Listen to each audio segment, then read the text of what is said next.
कैसे हो बच्चों? चलिए स्टार्ट करते हैं फिजिक्स का first chapter units and measurement. तो आइए देखते हैं कि ये चैप्टर में कौन से टॉपिक्स है जो हम लोग पढ़ेंगे जेई और नीट के लिए। तो सबसे पहले जो टॉपिक हम लोग पढ़ने वाले हैं ये चैप्टर में वो है physical quantities. Physical quantities unit and unit system. उसके बाद अगला जो टॉपिक जो हम लोग पढ़ेंगे वो है डायमेंशंस। वो क्या है? डायमेंशंस। उसके बाद हम लोग एक प्रिंसिपल पढ़ेंगे जो कि है principle of homogeneity. Principle of homogeneity. इसके बाद अगला टॉपिक है dimensional analysis.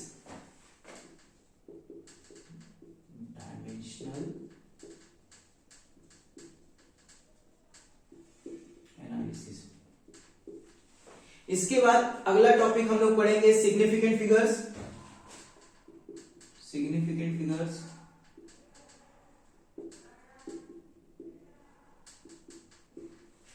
Round of and order of magnitude. Order of magnitude. इसके बाद अगला जो हम लोग चीज पढ़ेंगे वो है error analysis. Error analysis.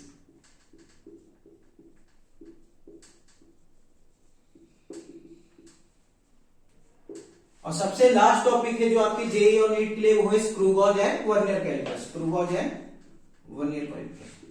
Screw gauge and vernier calliper. तो ये चैप्टर में ये सारे टॉपिक है, इन्हें नोट कर लीजिएगा वीडियो पॉज करके। फिर हम लोग चैप्टर स्टार्ट करते हैं, जल्दी लिखिएगा।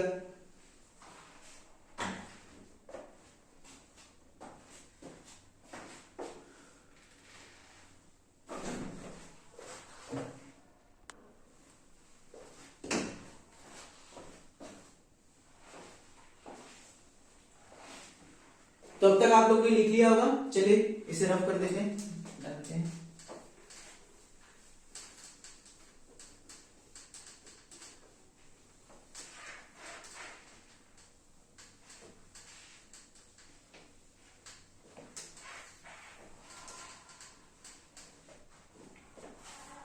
तो चैप्टर स्टार्ट करते हैं।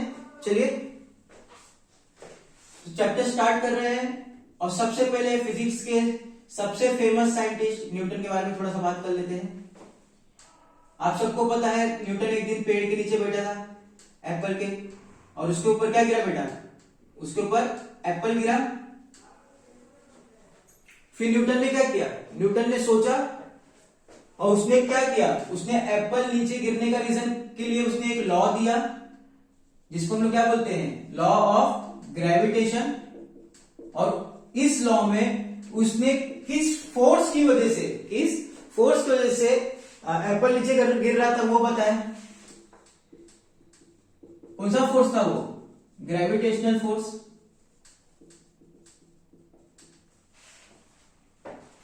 अब इसे आगे डिस्कस नहीं करेंगे, लेकिन क्या क्या न्यूटन ने किया क्या ये देखो। न्यूटन क्या था? न्यूटन एक साइंटिस्ट था। न्यूटन क्या था? न्यूटन एक साइंटिस्ट था। वो क्या किया? उसने नेचर को ऑब्जर्व किया। उसने नेचर को क्या किया? ऑब्जर्व किया और नेचर का फिनोमिना एक्सप्लेन करने के लिए एक लॉ दिया। नेचर का फिनोमिना एक्सप्लेन करने के लिए एक लॉ दिया। नेचर का फिनोमिना एक्सप्लेन करने के लिए एक लॉ दिया। उस लॉ में एप्पल नीचे क्यों गिर रहा है उसके लिए उसने एक फोर्स बताया, एक फिजिकल क्वांटिटी दिया। इधर जो ग्रेविटेशनल फोर्स है वो क्या है? फिजिकल क्वांटिटी है। ग्रेविटेशनल फोर्स क्या है? इधर फिजिकल क्वांटिटी है। एप्पल के नीचे गिरने का रीजन क्या है? ग्रेविटेशनल फोर्स, जो कि एक फिजिकल क्वांटिटी है। तो ऐसे ही तो साइंटिस्ट लोग क्या करते हैं? साइंटिस्ट लोग नेचर को ऑब्जर्व करते हैं और नेचर के फिनोमिना को एक्सप्लेन करने के लिए उन लोग एक लॉ देते हैं, और वो लॉ में जिस क्वांटिटी के बारे में बताते हैं उसी को क्या बोलते हैं? उसी को बोलते हैं फिजिकल क्वांटिटी। तो फिजिकल क्वांटिटी क्या हो गया?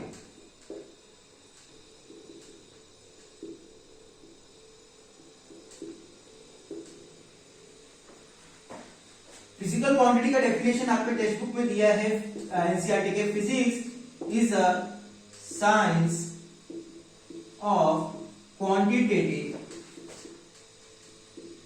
Study of the measurable physical quantity। मतलब नेचर के लॉ को एक्सप्लेन करने के लिए जिस क्वांटिटी की हम लोग स्टडी करते हैं, जिस क्वांटिटी की हम लोग स्टडी करते हैं उसी को क्या बोलते हैं, फिजिकल क्वांटिटी। अब बोलेंगे सर नेचर शब्द नहीं है, ये फिजिक्स का मतलब ही क्या है, फिजिक्स का मतलब ही है लॉ ऑफ नेचर। फिजिक्स का मतलब ही क्या है, लॉ ऑफ नेचर। डेफिनेशन बचपन में पढ़ोगे।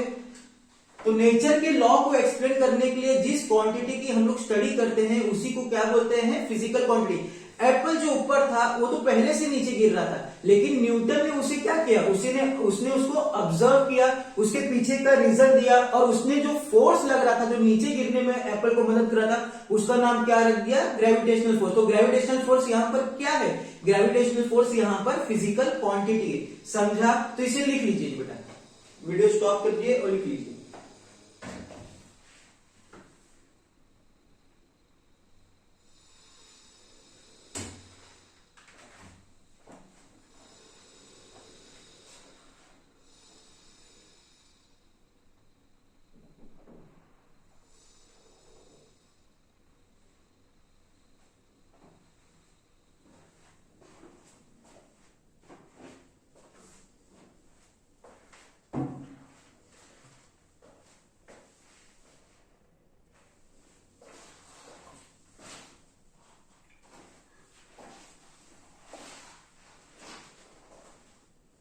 लिख लिया होगा अब तक? चलिए इसे रफ कर देते हैं, मिटा देते हैं। आइए,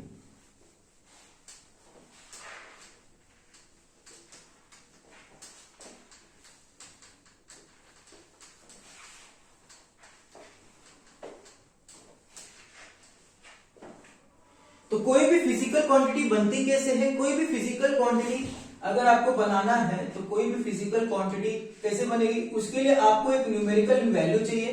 कोई भी फिजिकल क्वांटिटी बनाने के लिए क्या चाहिए, एक न्यूमेरिकल वैल्यू चाहिए। और दूसरा क्या चाहिए, दूसरा चाहिए यूनिट। दूसरा क्या चाहिए, दूसरा चाहिए यूनिट। जैसे अगर मैं पूछूं मेरा वेट, तो मेरा वेट है 85 केजी। मेरा वेट कितना है, मेरा वेट है weight of sir equal to 85 KG. यहां पर 85 क्या है, एक न्यूमेरिकल वैल्यू है, न्यूमेरिकल वैल्यू है। और केजी क्या है, केजी एक यूनिट है, केजी क्या है, एक यूनिट है। तो कोई भी फिजिकल क्वांटिटी आपको बताना है तो उसके लिए क्या क्या जरूरी है, एक न्यूमेरिकल वैल्यू और दूसरा यूनिट। एक न्यूमेरिकल वैल्यू और दूसरा यूनिट, ठीक है। अभी आप बोलोगे सर यूनिट तो बताया नहीं, तो यूनिट क्या है, यूनिट क्या है, यूनिट का डेफिनेशन है the standard set for the measurement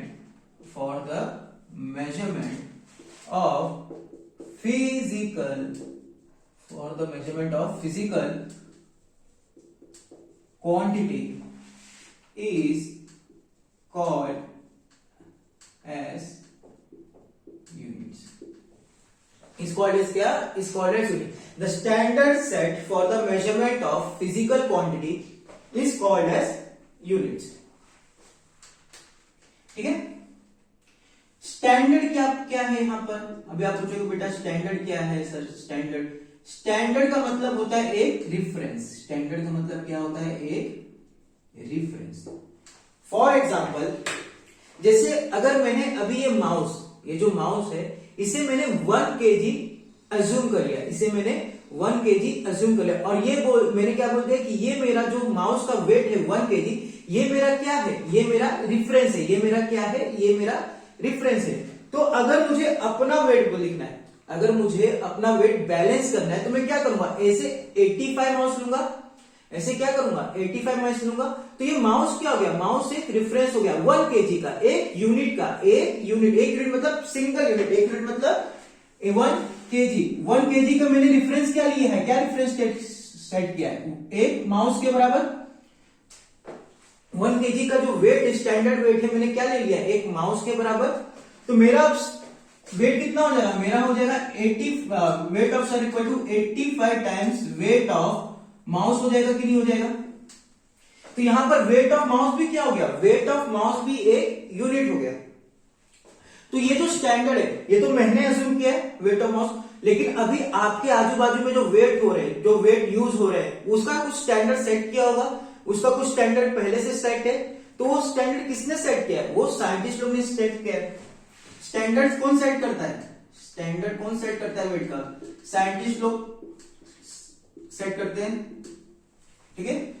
standard कौन सेट करता है, स्टैंडर्ड साइंटिस्ट लोग सेट करते हैं। तो आपका जो वेट है, वेट का जो स्टैंडर्ड है अभी जो लिया गया है 1 kg का जो स्टैंडर्ड है, 1 kg स्टैंडर्ड वेट क्या है, आप पूछोगे सर अभी जो रिफरेंस क्या लिया है 1 kg स्टैंडर्ड वेट का, तो 1 kg स्टैंडर्ड वेट का रिफरेंस लिया गया है प्लैटिनम एंड इरिडियम एलॉय को। इसको 1 kg के एक प्लैटिनम और इरिडियम मेटल या दोनों को मिक्स करके एलॉय बनता है, ये तो आपको पता है एलॉय क्या होता है, मिक्सचर ऑफ मेटल से। तो एक प्लैटिनम लिया और एक इरिडियम लिया, इन लोगों का एलॉय बनाया। ये एलॉय को 1 kg के बराबर किया, 1 kg जो अभी का जो स्टैंडर्ड वेट है उसके बराबर किया, इसको प्रोटेक्ट करके रखा, उसको प्रोटेक्ट करके रखा। तो अभी जितना भी अपना वेट जो चल रहा है मार्केट में वो इसी का क्या है, मल्टीपल है। जैसे अगर मैं बोलूं 2 kg, तो यही एलॉय को 2 टाइम लोगे तो 2 kg हो जाएगा। अगर मैं बोलूं 4 kg, तो यही एलॉय को 4 टाइम लोगे तो क्या हो जाएगा, 4 kg होगा। तो अभी जो इंटरनेशनल मतलब नेशनल या फिर इंटरनेशनल लेवल पे जो वर्ल्ड में चल रहा है वो किसका मल्टीपल है, वो किसका मल्टीपल है, सारे वेट किसके मल्टीपल है, प्लैटिनम एंड इरिडियम एलॉय के मल्टीपल है। इसको 1 kg के बराबर करके रखा हुआ है। कहां रखा है, एक गिलास में प्रोटेक्ट करके। इसको ग्लास में प्रोटेक्ट क्यों किया, ताकि इसके ऊपर कोई इंप्योरिटी ना आ जाए, ताकि हमारा जो 1 kg स्टैंडर्ड वेट है उसका जो डिफरेंस है वो खराब ना हो जाए। और प्लैटिनम और इरिडियम एलॉय को यूज करने का फायदा क्या होता है, ये लेस रिएक्टिव होता है, रिएक्ट होता ही नहीं है। तो इसको संभाल के आप रख सकते हो, इम्प्योर नहीं होता जल्दी, समझा। तो इसे लिख लीजिए, वीडियो पॉज करिए, इसे लिख लीजिए।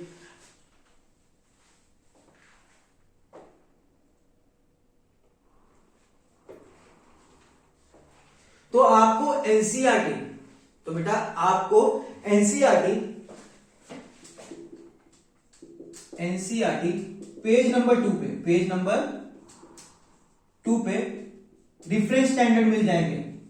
मैंने अभी तो सिर्फ मास का बताया है, आपको काफी सारे डिफरेंट स्टैंडर्ड मिल जाएंगे। मास का मिलेगा, लेंथ का मिलेगा, टाइम का मिलेगा, एक्सेट्रा, ठीक है। तो इन सब का रेफरेंस स्टैंडर्ड क्या है उसे एक बार देख लेना। नीट में कभी कभार बाय चांस अगर डायरेक्ट क्वेश्चन पूछ लिया तो आप उसे मार्क कर सकते हैं। तो एक बार इसे पेज नंबर 2 एनसीईआरटी में जरूर देखना, ठीक है बेटा। ये होमवर्क है आपका, घर पे जाके एक बार देख लीजिए।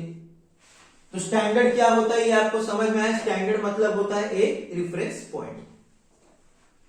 चलिए रफ कर देते हैं, लिख लिया होगा आपने।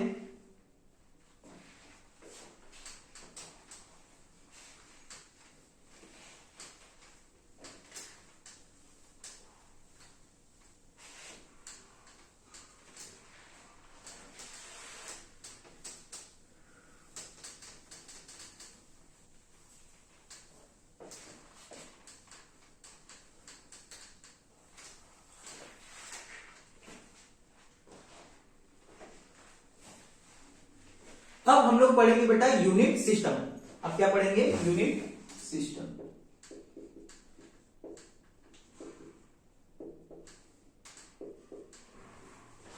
तो आपको 4 यूनिट सिस्टम तो पता ही होगा, 9th 10th में पढ़ोगे। एफपीएस, सेकंड एमकेएस,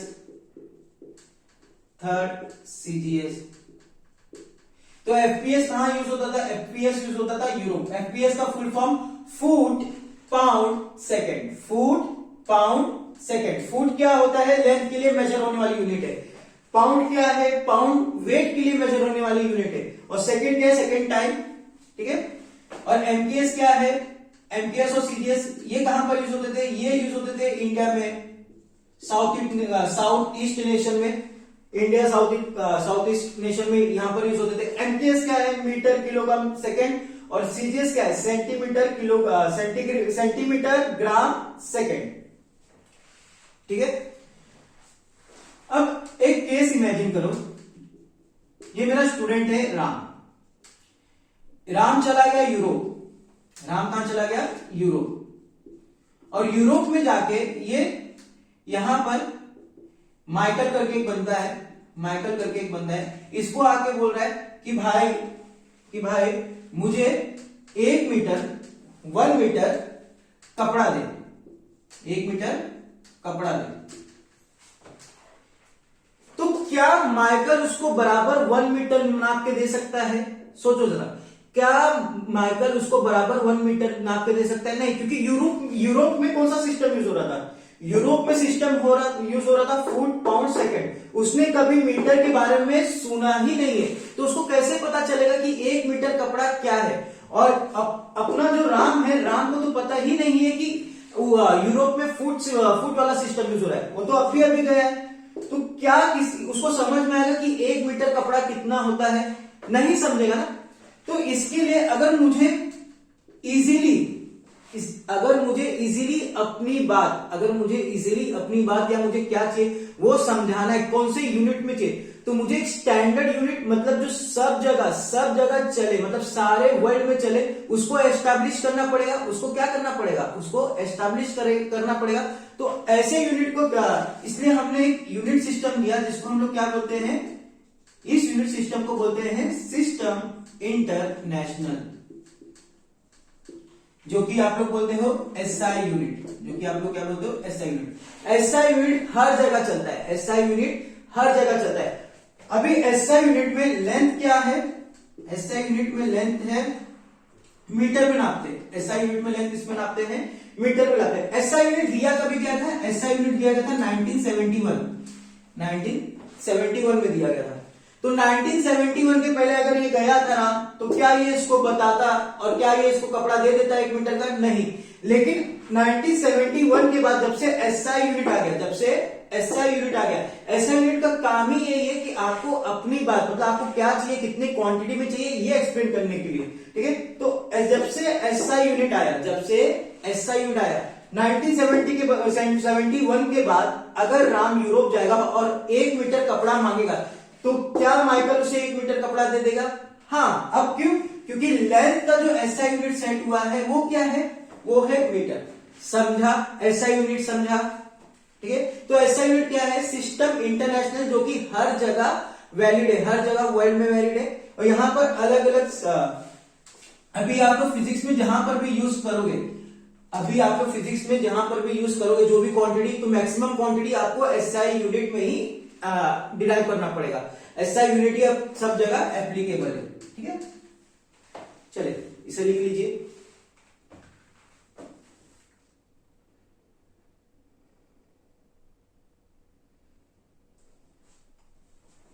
लिख लिया होगा।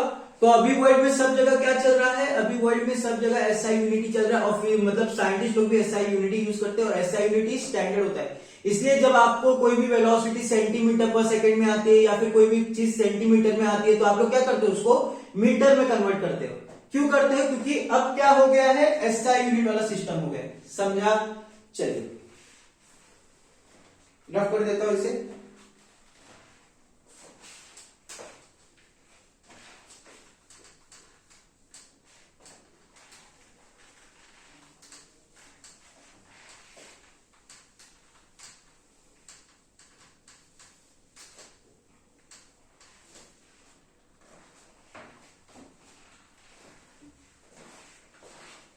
अब वापस आ जाते बेटा, वापस आ जाते हैं फिजिकल क्वांटिटी पे।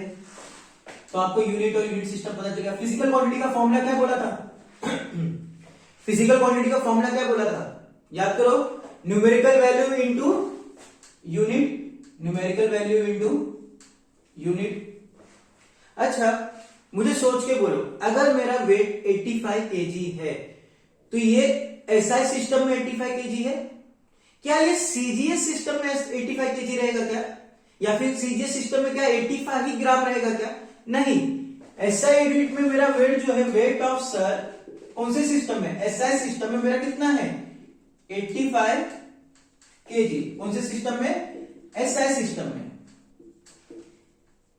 लेकिन वेट ऑफ सर अगर मैं सीजीएस सिस्टम में लिखूं, अगर मैं सीजीएस सिस्टम में लिखूं तो आप लोगों को पता होगा 1 KG equal to 1000 gram, 1 KG equal to 1000 gram, तो 85 केजी कितना हो जाएगा? 85,000 ग्राम,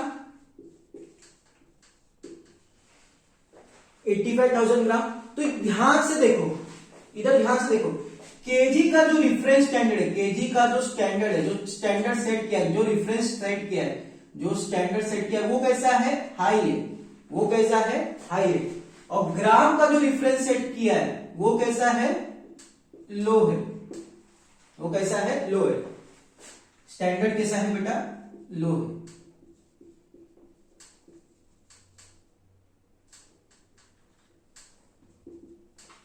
है।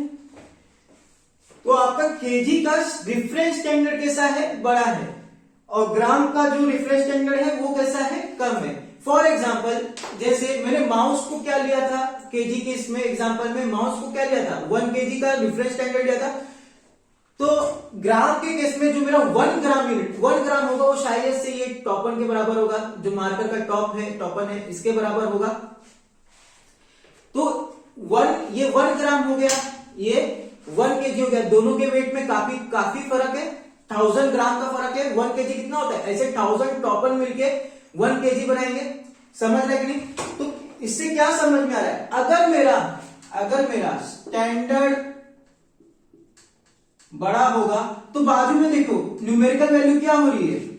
न्यूमेरिकल वैल्यू क्या हो रही है? न्यूमेरिकल वैल्यू छोटी हो जा रही है।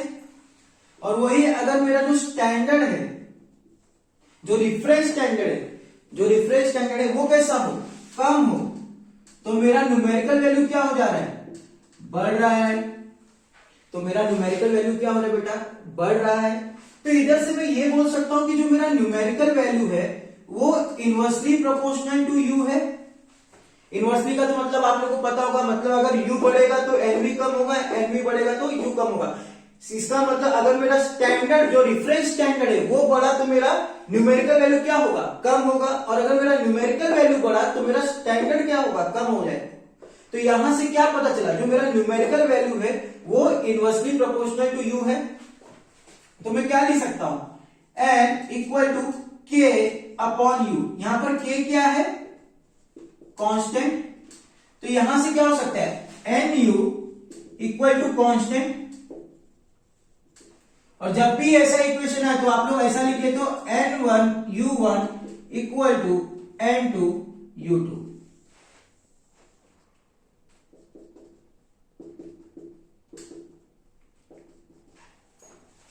ये फॉर्मूला का मतलब क्या होता है? ये फॉर्मूला का मतलब है मेरा जो वेट है, मेरा जो वेट 85 केजी, मतलब जो मेरे अंदर का मास है वो तो हमेशा ही कांस्टेंट रहेगा। मेरा जो मास है वो हमेशा ही कांस्टेंट रहेगा। तो अगर मैं रिफरेंस स्टैंडर्ड बढ़ाऊंगा तो मेरा जो न्यूमेरिकल वैल्यू है वो कम हो जाएगा। तो दोनों का मल्टीप्लीकेशन सेम मास ही देगा। और वैसे अगर मैं रिफरेंस स्टैंडर्ड को कम करूं तो मेरा न्यूमेरिकल वैल्यू क्या हो जाएगा? बढ़ जाएगा। और दोनों का मल्टीप्लीकेशन हमेशा मेरे मास के बराबर ही होगा। समझ में आया? मेरे वेट के बराबर होगा। ये समझा? ठीक है। तो इसका मतलब n1 u1 equal to n2 u2। मतलब अगर कोई भी आप फिजिकल क्वांटिटी ले रहे हो और उसका वैल्यू अगर कांस्टेंट है तो उसको अलग सिस्टम में कन्वर्ट करोगे तो उसका वैल्यू चेंज नहीं होगा। समझा? तो अगर आप यूनिट बढ़ा रहे हो तो आपका न्यूमेरिकल वैल्यू कम होगा, और अगर आप न्यूमेरिकल वैल्यू बढ़ा रहे हो तो आपका यूनिट जो रिफरेंस स्टैंडर्ड है वो कम हो जाएगा। ये समझा? क्योंकि एट द एंड आपका फिजिकल क्वांटिटी का वैल्यू क्या रहता है? हमेशा कांस्टेंट, जो आप मेजर किए रहते हो। ठीक है, इसे लिख लीजिए। काफी इंपॉर्टेंट फॉर्मूला है, इस पे अभी हम लोग क्वेश्चन भी करेंगे जल्दी।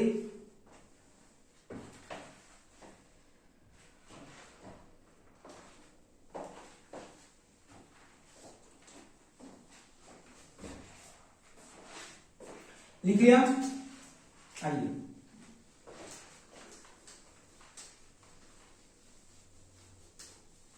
चलिए क्वेश्चन करते हैं, आपको और अच्छे से समझेगा।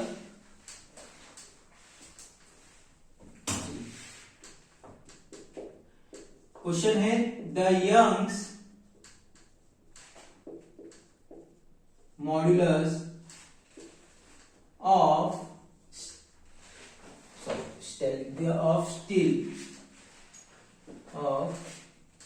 Steel is 2 into 10 power 11 newton per metre square.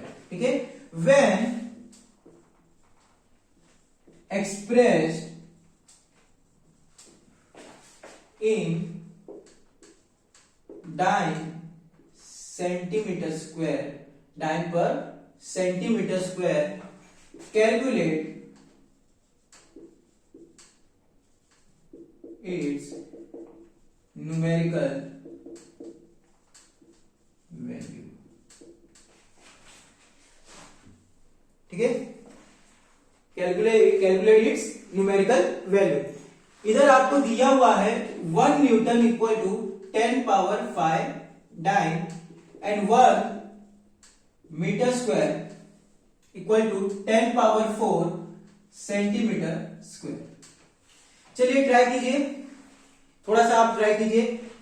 Formula मैं आपको बता देता हूं. N1U1 इक्वल टू N2U2 लगेगा. आप सोचिए इधर कौन सा 2 न्यूमेरिकल वैल्यू है और कौन सा 2 यूनिट है, और उसके बाद आप सॉल्व करने का ट्राई कीजिए. ठीक है. हिंट दिया हुआ है, वीडियो पॉज करिए और ट्राई कीजिए. तो ट्राई कर लिया. आइए देखते हैं कैसा होगा इसका सोल्यूशन. तो क्वेश्चन रीड करते आइए. The Young's modulus of steel is 2 into 10 power 11 newton per metre square. यहां पर 2 into 10 पावर 11, 2 into 10 पावर 11, ये आपका क्या है? ये आपका फर्स्ट न्यूमेरिकल वैल्यू है. और न्यूटन पर मीटर स्क्वायर क्या है? न्यूटन पर मीटर स्क्वायर है, एक आपका यूनिट है कोई, तो ये आपका पहला यूनिट है. उसके आगे क्वेश्चन रीड कीजिए. When expressed in dyne centimetre square, dyne centimetre square आपका क्या है? सेकेंड यूनिट है. और आपसे क्या पूछ रहा है? उसमें मुझे क्या फाइंड आउट करो? उसका न्यूमेरिकल वैल्यू, उसका न्यूमेरिकल वैल्यू. तो न्यूमेरिकल वैल्यू क्या है? न्यूमेरिकल वैल्यू आपका सेकेंड न्यूमेरिकल वैल्यू पूछ रहा है. तो इसको सॉल्व कैसे करेंगे? फॉर्मूला आपको अभी भी बताया था. N1U1 equal to N2U2. N1 कितना है? 2 into 10 की पावर 11, 2 into 10 पावर 11. यूनिट 1 क्या है? Newton per metre square. मुझे second numerical value find out करना है, और सेकेंड यूनिट क्या दिया है? Dyne centimetre square. अब इसको इधर ले लीजिए तो क्या हो जाएगा? 2 into 10 की power 11 newton into centimetre square upon metre square into dyne equal to N2. अब आप बोलोगे सर इसको कैसे आगे सॉल्व करेंगे?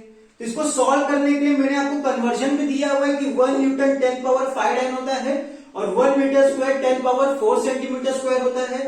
तो आइए सॉल्व करते हैं. 2 into 10 पावर 11 इंटू न्यूटन. लेकिन अब इधर न्यूटन की जगह आप क्या ले सकते हो? न्यूटन की जगह आपको क्या लेना है? 10 पावर 5 डाइन. क्या ले लू? 10 power 5 dyne into centimetre square. तो सेंटीमीटर स्क्वायर रहेगा. 1 मीटर स्क्वायर कितना है? 1 मीटर स्क्वायर है 10 power 4 centimetre square, 10 power 4 centimetre square into dyne. आपका डाइन ही रहेगा. ये क्या हो गया आपका? N2. ये क्या हो गया आपका? ये हो गया N2. तो यहां से dyne cancel, centimetre square cancel हो गया. वैल्यू क्या बचा? 2 into 10 power 11 into 10 power 5 into 10 power 5. ये 10 का पावर 4 ऊपर जाके क्या हो जाता है? 10 का पावर 4 ऊपर जाके क्या हो जाएगा? 10 का पावर -4 इक्वल टू N2. तो यहां से N2 क्या हो जाएगा? 2 into 10 का पावर 12. तो आपको न्यूमेरिकल वैल्यू मिल गया. ये कैसे सॉल्व किया सर? नहीं पता. तो तो आपको तो पता, मतलब फॉर्मूला है इंडाइसेस का, अगर m raise to a into m raise to b रहे तो हम लोग क्या करते हैं, m raise to a plus b, जब बेस सेम हो तो ऊपर के जो पावर होते हैं उसको क्या कर लेते हैं, उसको ऐड कर लेते हैं। तो वैसे इधर क्या था, 10 का पावर 11 इंटू 10 का पावर 5 इंटू 10 का पावर -4। इसको कैसे सॉल्व करेंगे, 10 का पावर 11 प्लस 5 -4, तो ये क्या हो जाएगा, 10 का पावर 12, 10 का पावर 12। समझा ये कैसे आया, ये लॉ याद होना चाहिए। अगर 10th में नहीं याद था तो अभी याद कर लीजिए, अगर आगे पढ़ना है तो काफी जगह यूज होगा। तो अगर m raise to a into m raise to b होगा तो कौन सा फॉर्मूला यूज करते हैं, m raise to a plus b। चलो ठीक है, नोट करिए, पॉज करके वीडियो, फिर आगे बढ़ते हैं।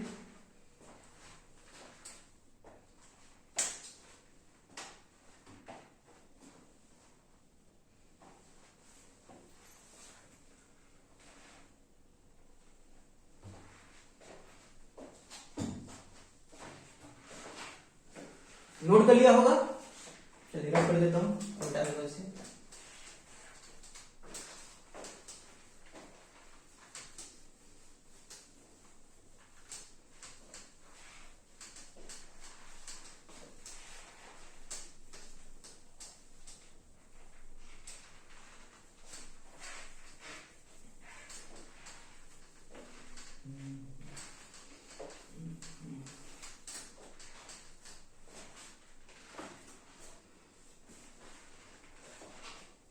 अब आगे देखते हैं फिजिकल क्वांटिटी को हम लोग क्लासिफाई करेंगे।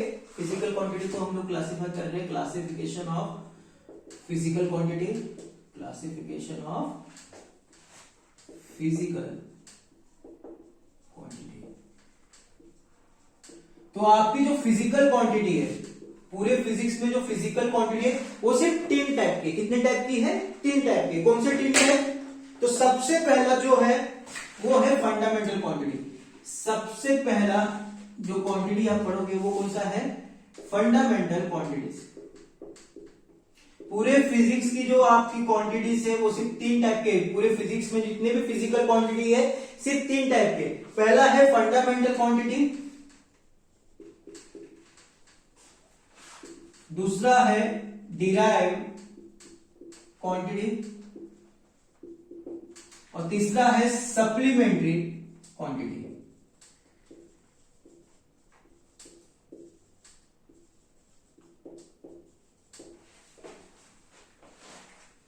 तो फंडामेंटल क्वांटिटी क्या होता है, आइए देखते हैं।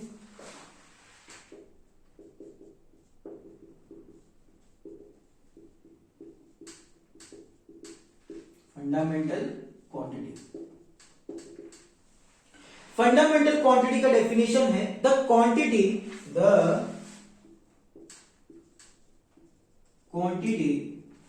which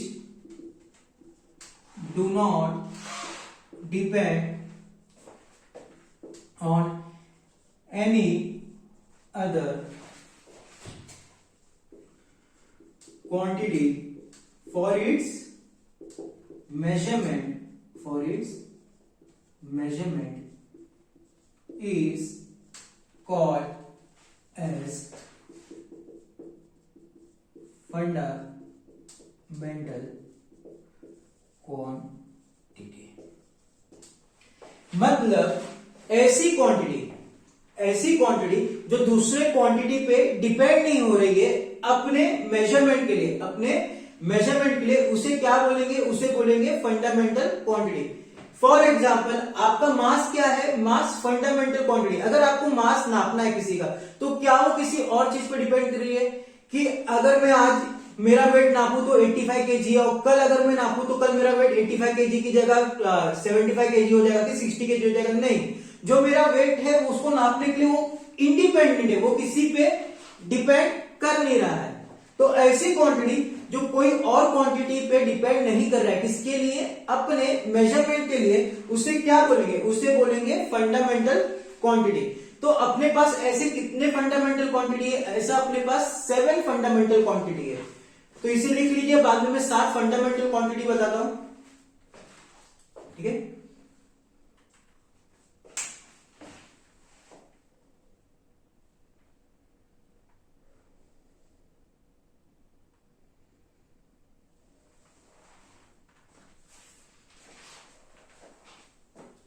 लिख लिया होगा। आपको फंडामेंटल क्वांटिटी और अच्छे से तब समझेगा जब मैं आपको डिराइव क्वांटिटी बता दूंगा। जब आपको डिराइव क्वांटिटी समझ में आ जाएगी डिराइव क्वांटिटी क्या है, तो आपको फंडामेंटल क्वांटिटी समझ जाएगा। ठीक है, तो थोड़ा वेट कीजिए।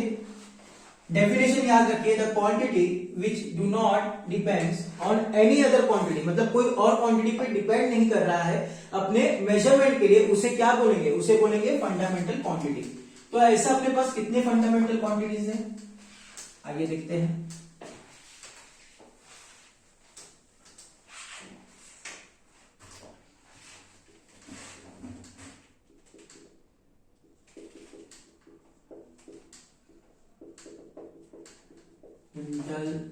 क्वांटिटी, तो सबसे पहला फंडामेंटल क्वांटिटी है लेंथ, मास, टाइम, फिर टेम्परेचर, उसके बाद इलेक्ट्रिक करंट, ल्यूमिनस इंटेंसिटी,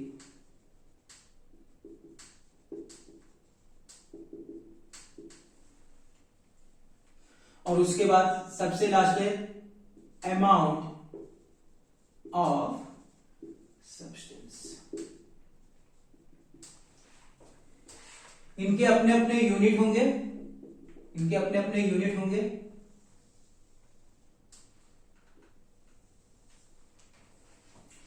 तो फंडामेंटल क्वांटिटी होगी, तो फंडामेंटल क्वांटिटी का जो यूनिट होगा, फंडामेंटल क्वांटिटी का जो यूनिट होगा उसे क्या बोलेंगे, उसे बोलेंगे फंडामेंटल यूनिट। तो फंडामेंटल क्वांटिटी के यूनिट को क्या बोलते हैं, फंडामेंटल क्वांटिटी के यूनिट को बोलते हैं फंडामेंटल यूनिट। तो कौन से यूनिट है, तो लेंथ का यूनिट तो आप सबको पता है मीटर, मास का केजी, टाइम का सेकेंड, टेम्परेचर का केल्विन, के और इसको क्या बोलते हैं केल्विन। ठीक है, इलेक्ट्रिक करंट का एम्पियर पढ़ा ही होगा, ल्यूमिनस इंटेंसिटी का कैंडेला, और रिप्रेजेंट कैसे करते हैं सीडी से, और अमाउंट ऑफ सब्सटेंस का मोल। ठीक है, इसके बाद एक कॉलम यहां पर ऐसे छोड़ देना, एक कॉलम ऐसा बना के छोड़ देना, इधर कुछ लिखना नहीं, स्पेस छोड़ देना। मैं बता रहा हूं उसमें क्या लिखेंगे, अभी आगे बढ़ेंगे तो ये सब क्या है आपके फंडामेंटल क्वांटिटीज। फिजिक्स में अपने पास यही 7 फंडामेंटल क्वांटिटीज है। बाकी जितने भी क्वांटिटीज है वो सब कैसे हैं, वो सब है डिराइव क्वांटिटीज। वो सब कैसे क्वांटिटीज है, वो सब है डिराइव क्वांटिटीज। तो डिराइव क्वांटिटीज क्या होता है,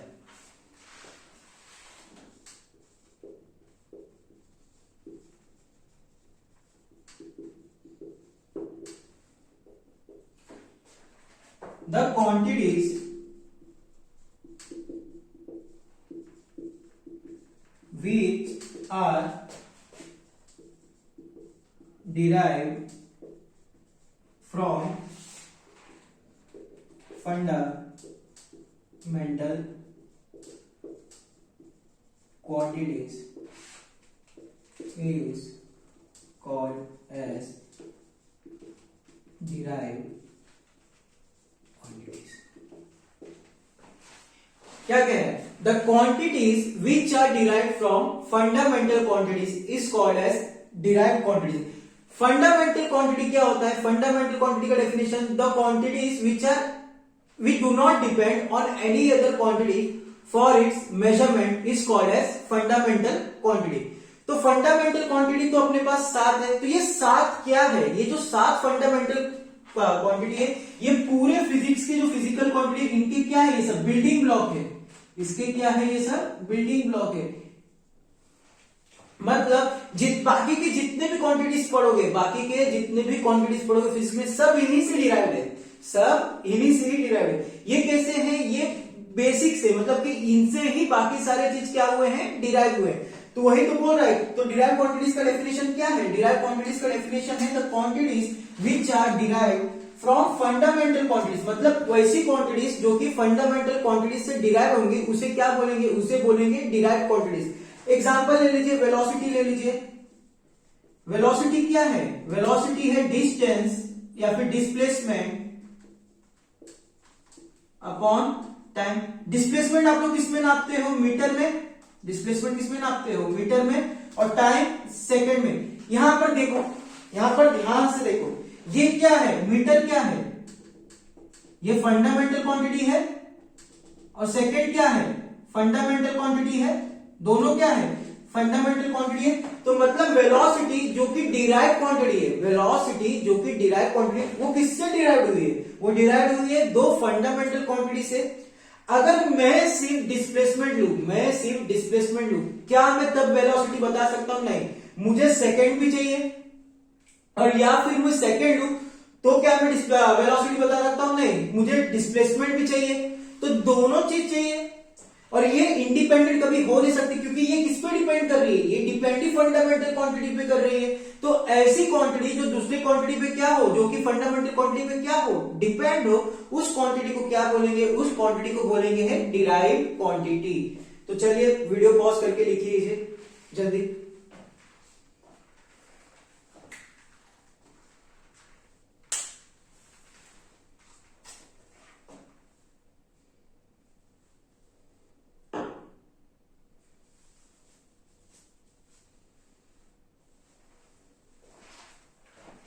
लिख लिया?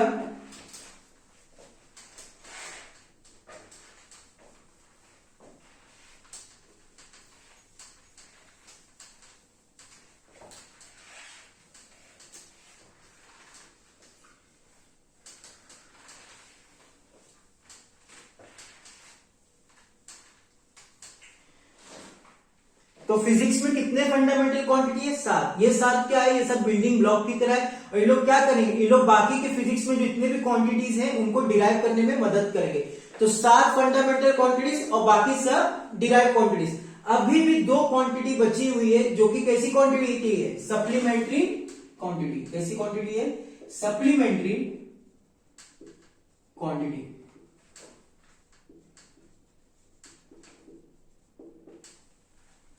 तो फिजिक्स में, पूरे फिजिक्स में जितने भी फिजिकल क्वांटिटी है, तो इसमें क्या क्या है? फंडामेंटल क्वांटिटी कितनी है? 7। डिराइव क्वांटिटी तो बहुत सारी है और सप्लीमेंट्री क्वांटिटी कितनी है? 2। तो 7 फंडामेंटल और 2 सप्लीमेंट्री क्वांटिटी के अलावा आपको जो भी क्वांटिटी मिल रहा है फिजिक्स में, सब कैसी क्वांटिटी है? सब डिराइव क्वांटिटी है। ठीक है, तो आइए सप्लीमेंट्री क्वांटिटी का डेफिनेशन देखते हैं। तो सप्लीमेंट्री क्वांटिटी क्या है? द क्वांटिटीज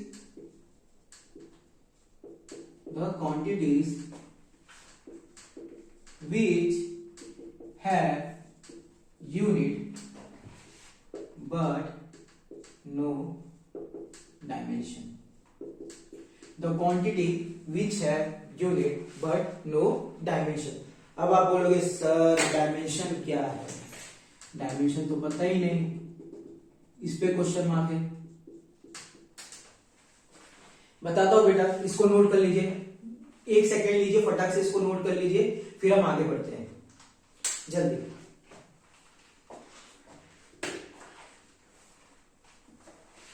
नोट कर लिया? आइए तो इसे रफ कर देता हूं मैं।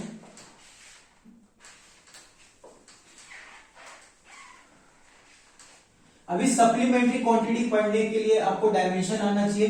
तो एक काम करिए, सप्लीमेंट्री क्वांटिटी के बाद आप एक पेज छोड़ दीजिए, एक ऐसा पेज छोड़ दीजिए और एक पीछे वाला पेज छोड़ दीजिए, मतलब एक फुल पेज छोड़ दीजिए और हेडिंग डालिए डायमेंशंस। क्या हेडिंग डालो?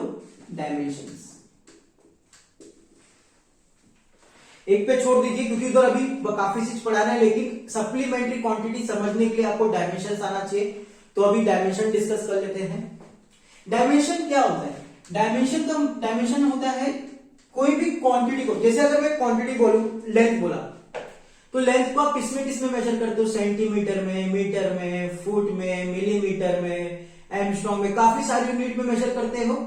तो एक ही क्वांटिटी के काफी सारे यूनिट है, एक ही क्वांटिटी के क्या है? काफी सारे यूनिट है।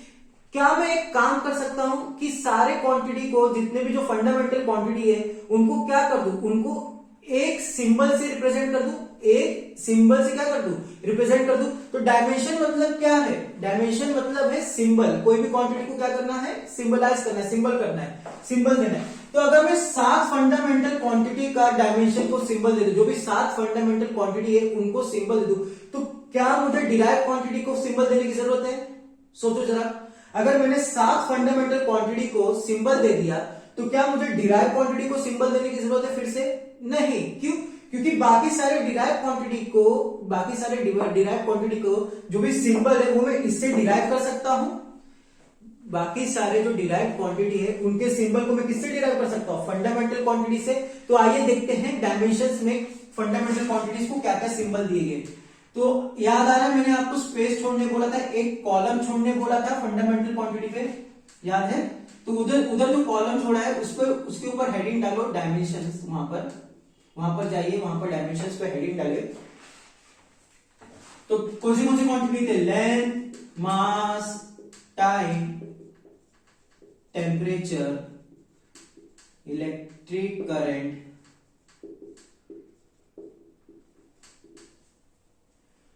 ल्यूमिनस इंटेंसिटी,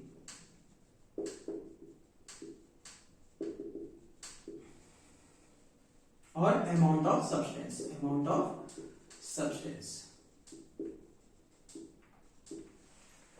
तो लेंथ का जो डायमेंशन है, डायमेंशन कैसे रिप्रेजेंट करते हैं? एक स्क्वायर ब्रैकेट और ये एल। तो अब मैंने लेंथ को सिंबल क्या दे दिया है डायमेंशंस में? एल। मास को क्या सिंबल दे रहा हूं? मास को दे रहा हूं एम। टाइम को टी। टेम्परेचर को आपको के भी मिलेगा कहीं कभी कभार, और कभी कभार आपको टीटा भी मिलेगा। एंगल वाला टीटा नहीं है, ये टीटा है, टीटा मतलब टेम्परेचर वाला, ठीक है।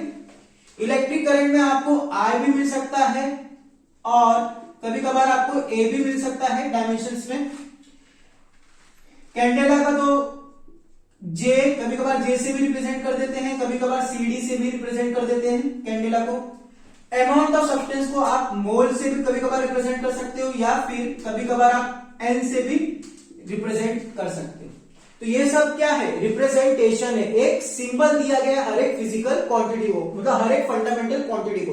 तो अगर मुझे फंडामेंटल क्वांटिटी का डायमेंशन या फिर फंडामेंटल क्वांटिटी का सिंबल पता है तो क्या मैं डिराइव क्वांटिटी का सिंबल निकाल लूंगा? हाँ, क्योंकि ये फंडामेंटल क्वांटिटी से ही क्या डिराइव हुआ है? Derive quantity. तो क्या मुझे डिराइव क्वांटिटी को सिंबल देने की जरूरत है? नहीं। इसको मैं क्या कर लूंगा? फंडामेंटल क्वांटिटी के टर्म्स में डिराइव कर लूंगा। और डायमेंशंस का काफी सारा यूजेस है। जो डायमेंशंस का यूजेस है वो आप डायमेंशनल एनालिसिस में पढ़ोगे, अभी पढ़ना बाकी है। और भी यूजेस है, ये कहां पढ़ोगे? डायमेंशनल एनालिसिस में, अभी देखेंगे अगले लेक्चर में डायमेंशनल एनालिसिस करेंगे तो देखेंगे उसके यूजेस, ठीक है। लेकिन अभी के लिए क्या याद रखो कि डायमेंशन मतलब क्या होता है? डायमेंशन मतलब होता है एक सिंबल, ठीक है। तो इसे जल्दी नोट कर लीजिए, पीछे जाइए, फंडामेंटल क्वांटिटीज के डायमेंशंस, ऐसा डायमेंशंस लिखे और उनका डायमेंशंस नोट कर लीजिए जो कॉलम छोड़ा था आपने। जल्दी बेटा जल्दी।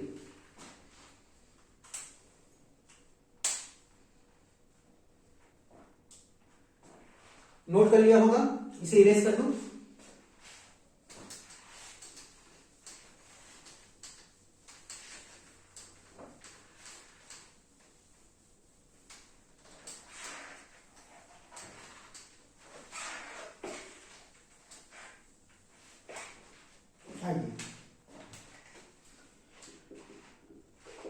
तो डायमेंशंस क्या पढ़ा है?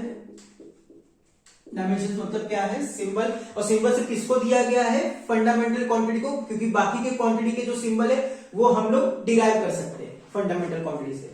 चलिए आइए डायमेंशंस का थोड़ा सा निकालना सीखते हैं। डायमेंशंस निकालना सीखते हैं। यहां पर थोड़ा सा स्पेस छोड़ देना बेटा, 4-5 लाइन, ठीक है। आइए वेलोसिटी का क्या बोलते हैं डायमेंशन निकाले। वेलोसिटी क्या होता है? Displacement upon time. Displacement upon time. तो डिस्प्लेसमेंट हम लोग किसमें मेजर करते हैं? मीटर में, जो कि एक लेंथ है। और टाइम क्या है? एक सेकेंड है। टाइम को कैसे रिप्रेजेंट करते हैं? टी से। टाइम को कैसे रिप्रेजेंट करते हैं? टी से। डिस्प्लेसमेंट क्या है? लेंथ है। और टाइम किससे रिप्रेजेंट हो रहा है? टाइम में टी से रिप्रेजेंट हो रहा है। तो इसका डायमेंशन क्या हो गया? एल एक ही टाइम से, तो L1 और t ऊपर जाके t रेस टू -1, t का पावर 1 है, ऊपर जाके t रेस टू -1। ये समझ में आया। अब चलिए एक्सीलरेशन का निकालेंगे। एक्सीलरेशन क्या होता है? एक्सीलरेशन हो जाएगा change in velocity upon time. तो चेंज इन वेलोसिटी क्या होगा? चेंज इन वेलोसिटी मतलब L1 t raise to, change मतलब कि क्या बोल रहा है? वेलोसिटी की ही बात कर रहा है। तो वेलोसिटी क्या है? L1 t रेस टू -1, और टाइम क्या है? t1। अब ये t1 ऊपर जाएगा तो क्या हो जाएगा? L1 t raise to -2। नहीं समझा?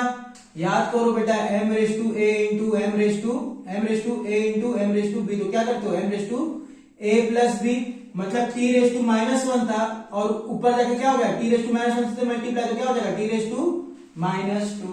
समझ में आया? ये t रेस टू क्या हो गया? -2 हो गया। समझा? तो अभी डायमेंशन का डेफिनेशन लिखना है। तो डायमेंशन का डेफिनेशन टेक्स्ट बुक में क्या दिया है?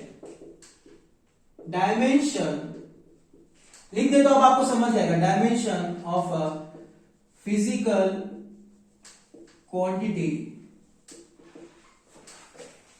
is the power to which the fundamental quantity must be raised to get the dimensions of that physical quantity। क्या बोल रहा है? Dimension of a physical quantity is the power to which the fundamental quantity must be raised. जैसे velocity यहां पर क्या है? Velocity यहां पर फिजिकल क्वांटिटी है, और ये जो L1 t रेस टू -1 क्या है? ये एक तरीके का फंडामेंटल क्वांटिटी है। तो वही बोल रहे हैं ना, dimension of a physical quantity is the power power कौन सा है? L raise to 1 t raise to -1 is the power to which fundamental quantity, कौन से? फंडामेंटल क्वांटिटी L1 और T1, L और T क्या है? Fundamental quantity must be raised to get the dimension of that physical quantity. मतलब velocity का dimension निकालने के लिए मैं फंडामेंटल क्वांटिटी को कौन से पावर से रेज करूं, मतलब कौन से पावर दूं जो कि उसका डायमेंशन आ जाए। यही बोल रहा है। इसी सा डेफिनेशन है। डेफिनेशन समझ गया होगा। अब इसे नोट कर लीजिए जल्दी से, जल्दी।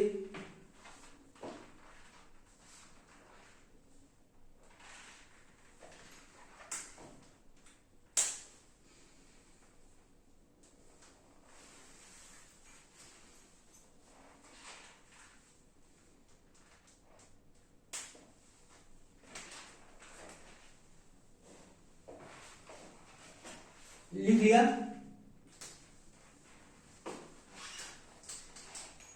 तो यहां पर क्या देखा हम लोग ने? लिख लिया होगा।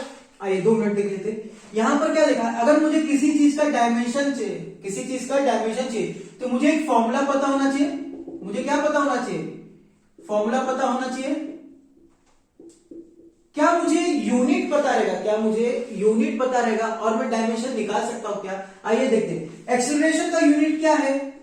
मीटर पर सेकेंड स्क्वायर। मीटर किस में मेजर करते हो? L1, और सेकेंड स्क्वायर किस में मेजर करते हो? t की पावर 2। अब ये ऊपर जाके क्या हो जाएगा?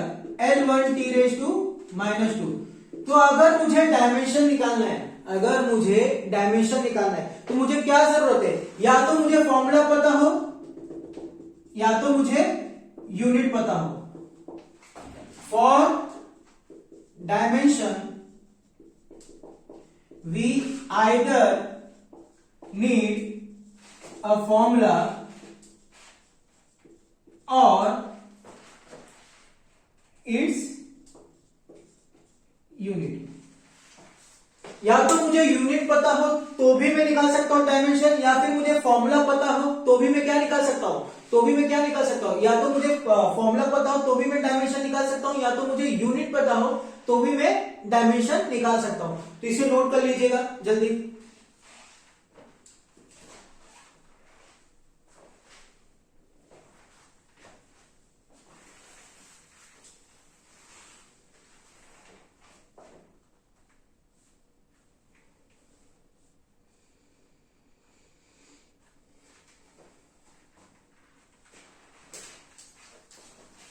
थोड़ा डायमेंशन निकालने की प्रैक्टिस करेंगे और भी काफी सारे क्वांटिटी के हम लोग डायमेंशन निकालेंगे, क्योंकि ये डायमेंशन बहुत काम आएगा। पूरा चैप्टर डायमेंशन पे बेस्ड है। अब यहीं से आपका चैप्टर क्या है बेटा स्टार्ट हुआ है। तो अभी काफी सारे क्वांटिटी का डायमेंशन निकालेंगे और डायमेंशन आप जितना ज्यादा निकालना प्रैक्टिस करोगे, जितना ज्यादा कैलकुलेट करना प्रैक्टिस करोगे, उतना अच्छा है, उतना स्ट्रॉन्ग चैप्टर होगा।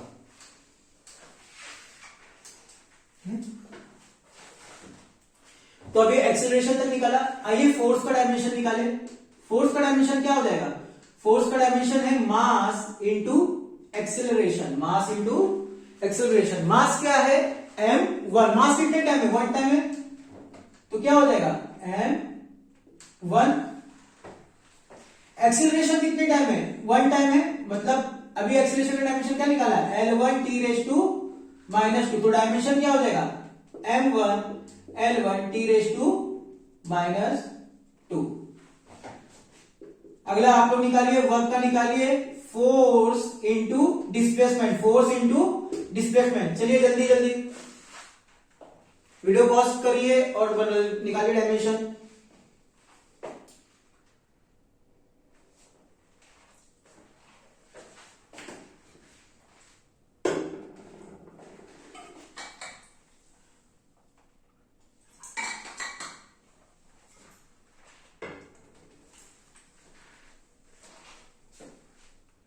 डायमेंशन निकाल लिया। चलिए देखिए, फोर्स का डायमेंशन क्या है? मैच करना है, किसका किसका आंसर राइट होता है। देखिए m1 L1 t raise to -2। Displacement का L1 क्या हो जाएगा? m1 L1 और L1 कितना हो जाएगा? L की पावर 2 t रेज टू -2। कितने लोग का ये आंसर आया? जिनका भी ये आंसर है वेरी गुड, जिनका भी नहीं आया कुछ नहीं, धीरे धीरे करके प्रैक्टिस करने से ही फिजिक्स स्ट्रांग होगा, तो टेंशन नहीं लेना है। तो ये आपका वर्क हो गया। इसके बाद काइनेटिक एनर्जी का निकालते हैं डायमेंशन। काइनेटिक एनर्जी क्या हो जाएगा? Half m v square, half m v square. यहां पर जो हाफ दिख रहा है बेटा, यहां पर जो हाफ दिख रहा है, ये सब जो नंबर्स होते हैं, ये जो नंबर्स हैं हाफ, नंबर्स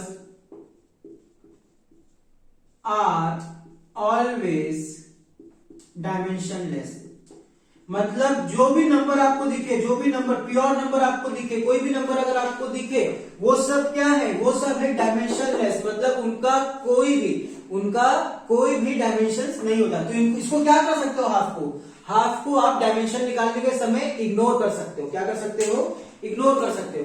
तो आपको अब डायमेंशन निकालने के लिए कौन सी दो चीज की जरूरत है? एक मास की और एक वेलोसिटी की। तो मास की डायमेंशन m1, वेलोसिटी का L1 t रेज टू -1। लेकिन ध्यान दो, v कितने टाइम से?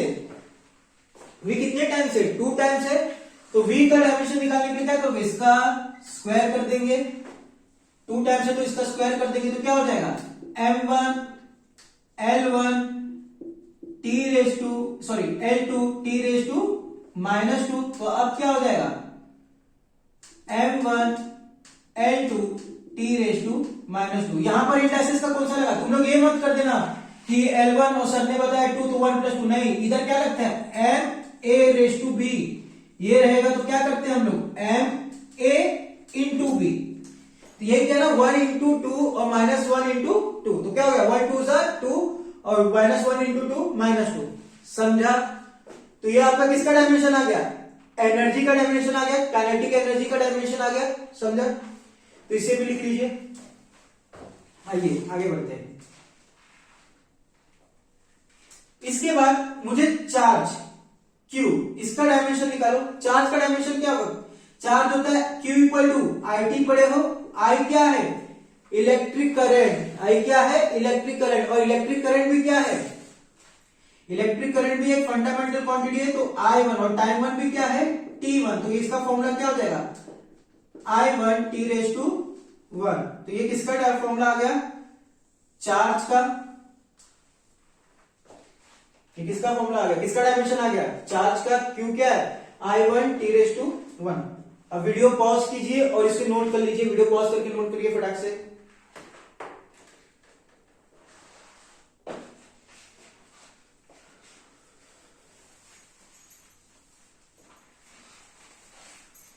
कर लिया होगा, आइए रफ कर देता हूं इसे।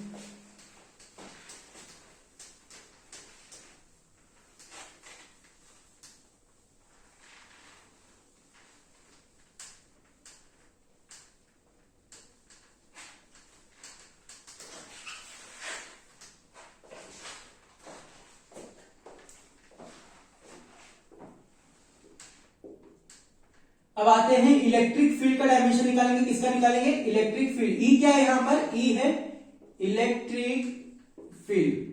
अब बोलोगे सर फॉर्मूला तो नहीं पढ़ा है, टेंशन नहीं लेने का। ये सब इसका फॉर्मूला आप जो मैं अभी फॉर्मूला लिख रहा हूं वो फॉर्मूला आप कहां पढ़ोगे? वो फॉर्मूला आप पढ़ोगे इलेक्ट्रोस्टैटिक्स में। तो अभी जब आप डायमेंशन सॉल्व करोगे, जब आप डायमेंशन के क्वेश्चन सॉल्व करोगे तो ऐसे काफी सारे क्वांटिटीज होंगे, ऐसे काफी सारे क्वांटिटीज होंगे जो आपने कभी पढ़ा नहीं है। तो उनका डायमेंशन ना, जब उनके बारे में पढ़े नहीं हो तो ना उनका फॉर्मूला पता होगा, ना उनका यूनिट पता होगा, तो क्या आप उसका डायमेंशन निकाल सकते हो? नहीं निकाल सकते हो। तो टेंशन नहीं लेना है, जब तक आप पूरा फिजिक्स नहीं पढ़ोगे तब तक आपका पूरा डायमेंशन होगा ही नहीं। क्योंकि आपको हर फिजिक्स में, हर चैप्टर में, फिजिक्स में हर चैप्टर में आपको कोई ना कोई क्वांटिटी पता चलेगी, उसका कुछ ना कुछ डायमेंशन पता चलेगा। तो निराश नहीं होना। जो किसी चीज का अगर डायमेंशन अगर पूछा है और आपको नहीं, आपको पता है कि उसको क्वेश्चन कैसे होगा और डायमेंशन नहीं, मतलब डिराइव नहीं कर पा रहे हो क्योंकि वो क्वांटिटी के बारे में आपने पढ़ा ही नहीं है, तो आप उसको नेट से आप उसका डायमेंशन निकाल के सॉल्व कर सकते हो क्वेश्चन। ठीक है, तो इलेक्ट्रिक फील्ड का जो डायमेंशन है इसका आप निकालने के लिए आप एक फॉर्मूला पढ़ोगे, ये वाला E equal to F by Q. E equal to F by Q electrostatics में पढ़ोगे। तो फोर्स क्या पढ़े थे हम लोग? M1 L1 T raise to -2, और Q क्या पढ़े थे? I1 T raise to 1। तो E का फॉर्मूला क्या हो जाएगा? E का फॉर्मूला, E का डायमेंशन क्या हो जाएगा? M1 L1, I1 ऊपर जाके I की पावर -1, T1 ऊपर जाके T की पावर -1, मतलब M1 L1 T raise to -3। ये किसका डायमेंशन है? ये डायमेंशन है आपके इलेक्ट्रिक फील्ड का। ये किसका डायमेंशन है? आपके इलेक्ट्रिक फील्ड का। यहीं से एक फॉर्मूला आप पढ़ोगे, किधर? एक फॉर्मूला आप पढ़ोगे इलेक्ट्रोमैग्नेटिक वेव्स में, जहां पर आप बी क्या है बेटा? Magnetic field. बी क्या है?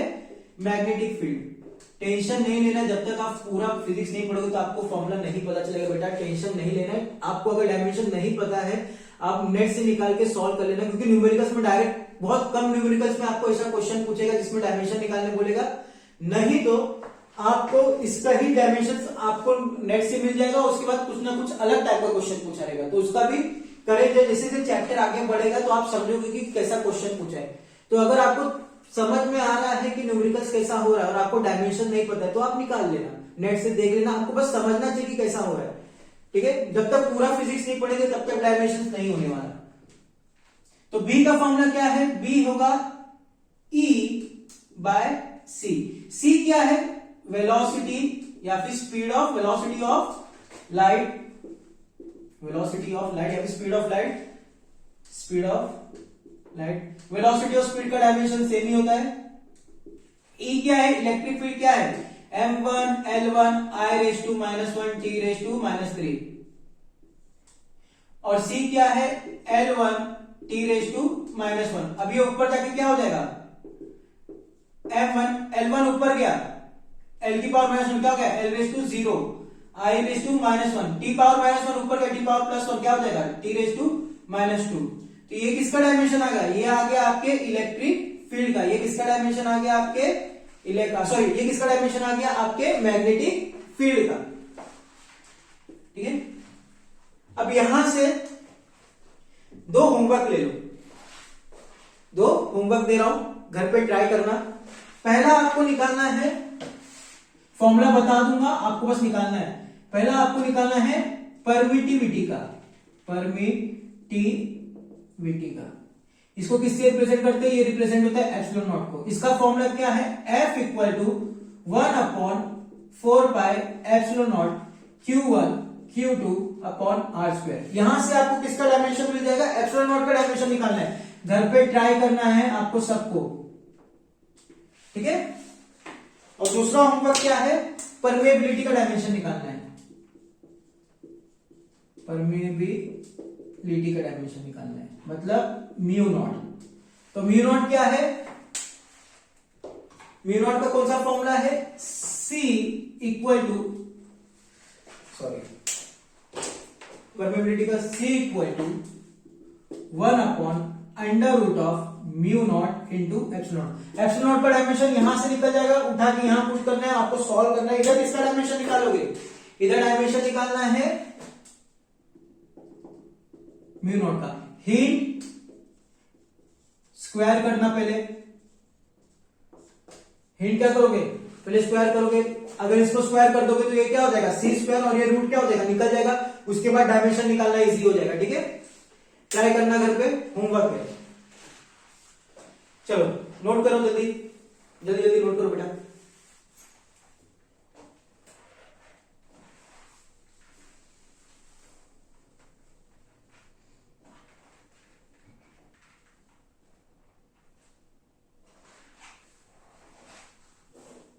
नोट कर लिया, आइए इसे रफ कर देते हैं।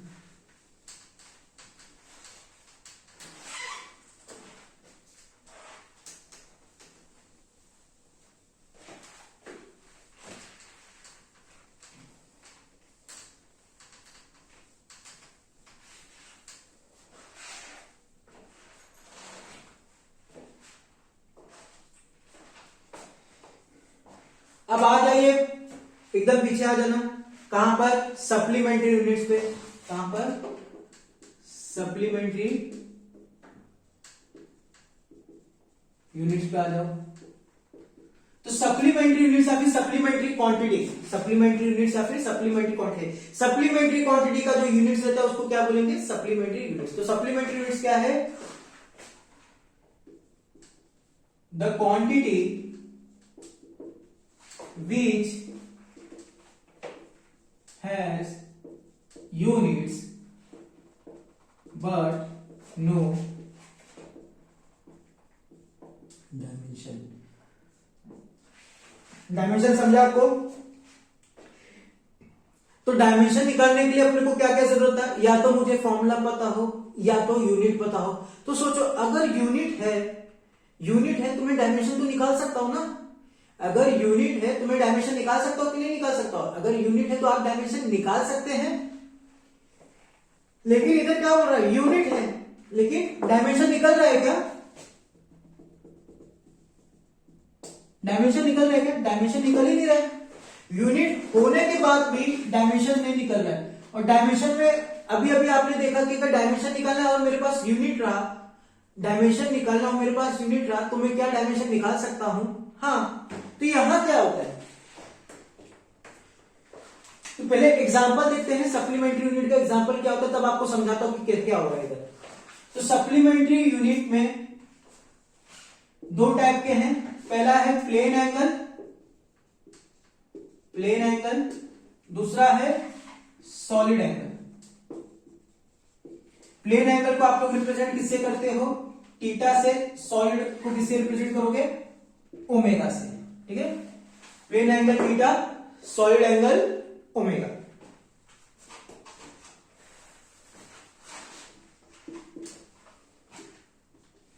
अगर आपको प्लेन एंगल निकालना है, प्लेन एंगल निकालने का तरीका आपको पता है? प्लेन एंगल निकालने का तरीका क्या होता है?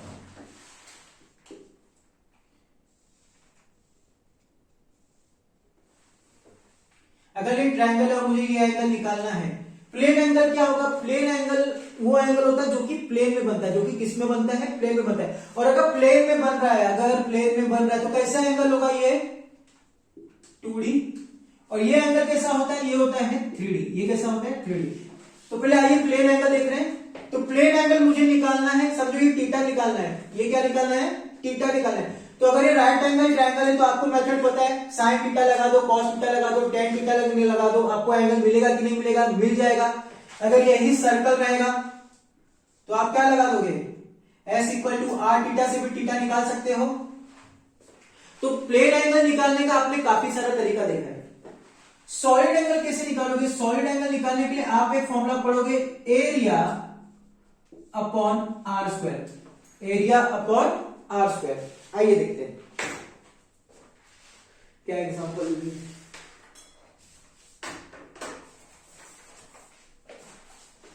ये बुक है, ये क्या है, ये एक बुक है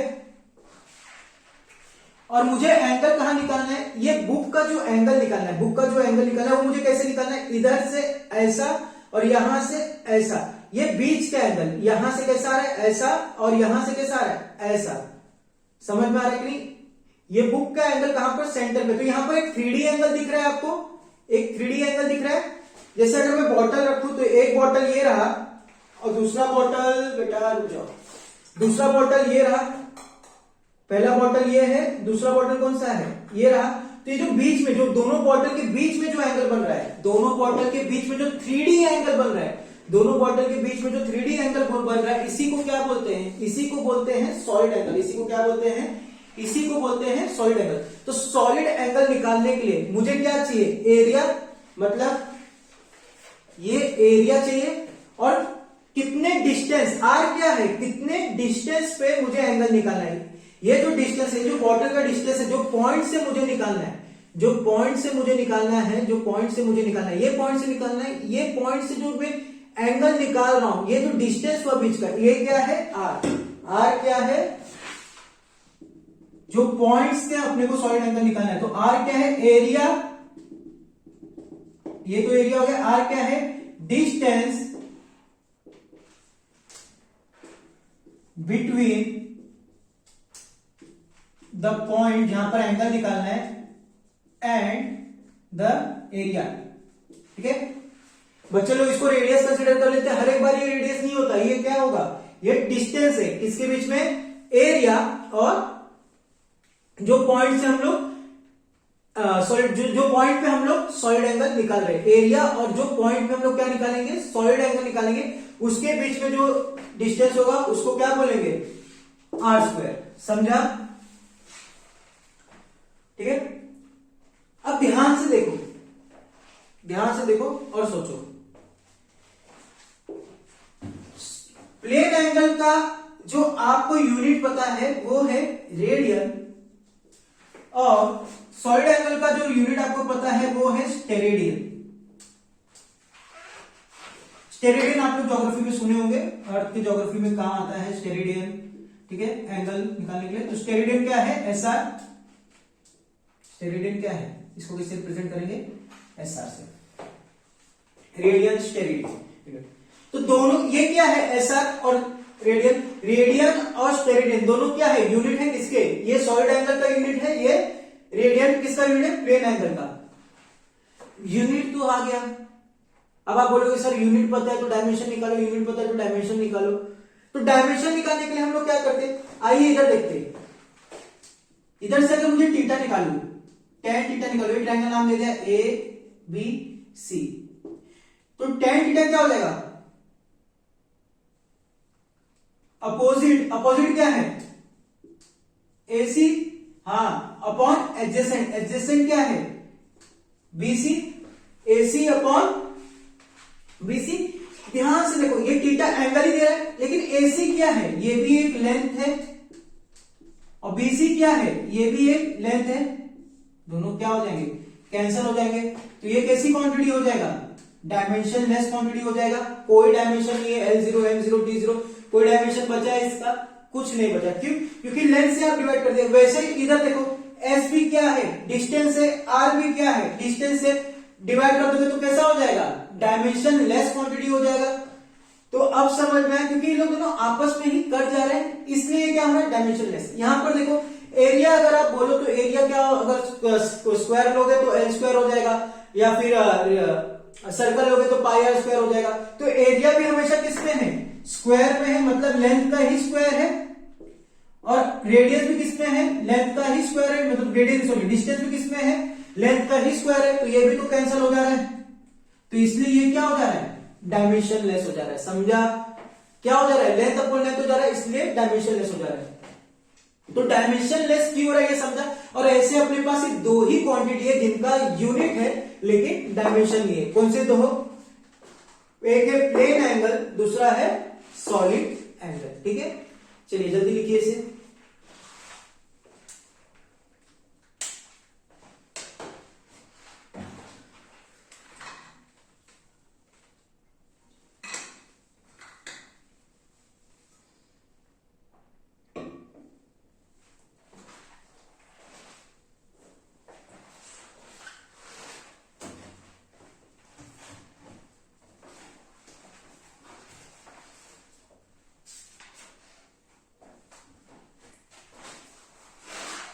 आइए क्वेश्चन करते हैं सॉलिड एंगल के ऊपर, इजी सा।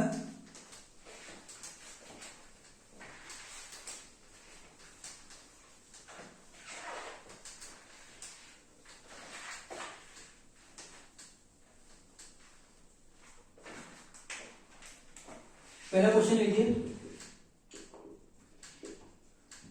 Calculate the solid angle at the distance of 2 meter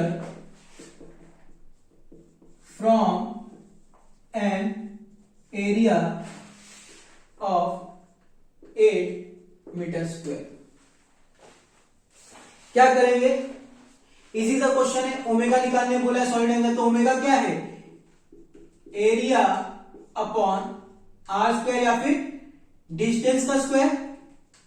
distance कितना दिया है, 2, 2 का स्क्वायर, 2 का स्क्वायर, और एरिया कितना दिया है 8, तो क्या हो जाएगा 8/4, तो क्या हो जाएगा 4 1 जा 4, 2 जा, तो कितना हो जाएगा 2 स्टेरेडियन। कितना हो जाएगा 2 स्टेरेडियन। इजी सा क्वेश्चन था। अगला क्वेश्चन देखते हैं, अगला क्वेश्चन ट्राई करेंगे। Calculate the solid angle subtended by a sphere at its center। चलो ट्राई करो, चलो ट्राई करो, अच्छा क्वेश्चन है, इजी है। क्वेश्चन को समझने की कोशिश करो, पूछ क्या रहा है, 2 बार 3 बार रीड करो और ट्राई करो, हो जाएगा। ट्राई करो।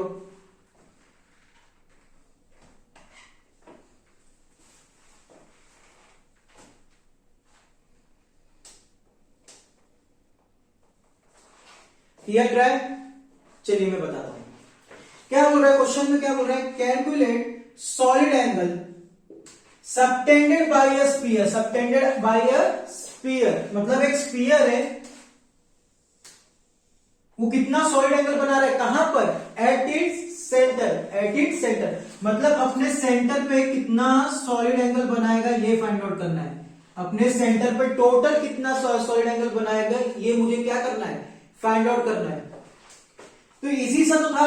स्फीयर का आपको क्या करना है, एरिया पता होना चाहिए। एरिया कितना है स्फीयर का, फॉर्मूला क्या है, 4πr²। एरिया ऑफ स्फीयर क्या है, 4πr²। यहां पर डिस्टेंस देखो, कहां पर बोला है डिस्टेंस, एट इट्स सेंटर मतलब सरफेस से कहां पर, सेंटर पे, सरफेस से सेंटर पे, सरफेस से सेंटर पे। सोचो सरफेस से सेंटर पे कितना डिस्टेंस होगा, आर ही होगा ना। तो ये आर और ये आर कैंसिल, तो आपका क्या हो गया 4π स्टेरेडियन। इस बार डिस्टेंस कितना है, आर के बराबर, तो आर आर क्या हो गया, आर आर कैंसिल हो गया। तो कितना सेंटर पे आया इसका, कितना सबटेंड किया एंगल, 4π किया। इसे याद रखना, ये इलेक्ट्रोस्टैटिक्स में काम आएगा। तब मैं पूछूंगा कि मेजरमेंट में आपने पढ़ा था तो सॉलिड एंगल कितना होता है स्फीयर के अंदर, तो आप बताना जरूर, भूलना मत, ठीक है, नोट करिए। तो सॉलिड एंगल जो सरफेस का, स्फीयर के सरफेस का जो सॉलिड एंगल है, स्फीयर के सरफेस से जो सॉलिड एंगल जो सेंटर पे बना रहा है, जो सेंटर बना रहा है, टोटल कितना है 4π। टोटल कितना है 4π, समझा। चलिए जल्दी लिखिए।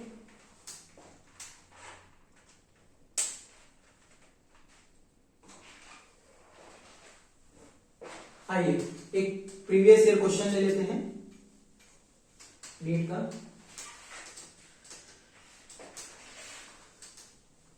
एक प्रीवियस ईयर क्वेश्चन ले लेंगे नीट का।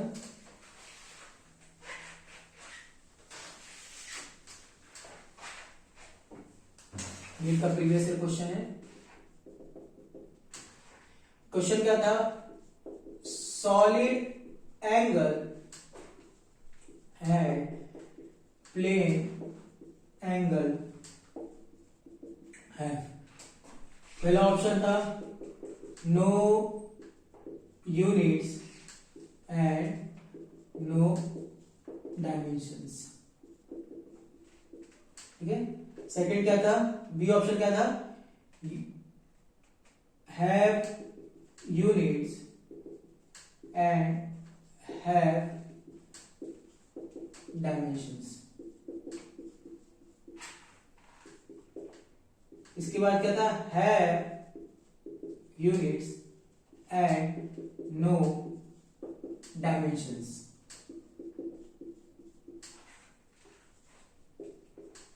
लास्ट क्या था,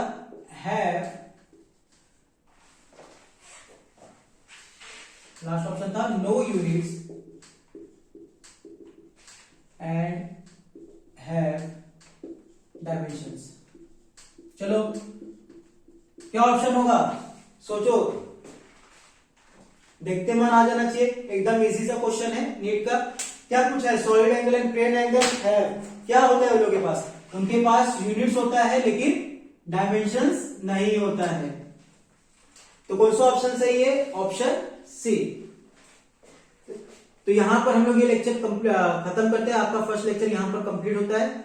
अब हम लोग दोबारा मिलेंगे आपको दूसरे लेक्चर में, सेकेंड लेक्चर में, ठीक है। तब तक के लिए आप लोग पढ़ते रहिए और जो होमवर्क दिया था उसे करके आना, जो 2 क्वेश्चन दिए हैं उसे ट्राई करके जरूर आना, ठीक है। बाय बाय बेटा।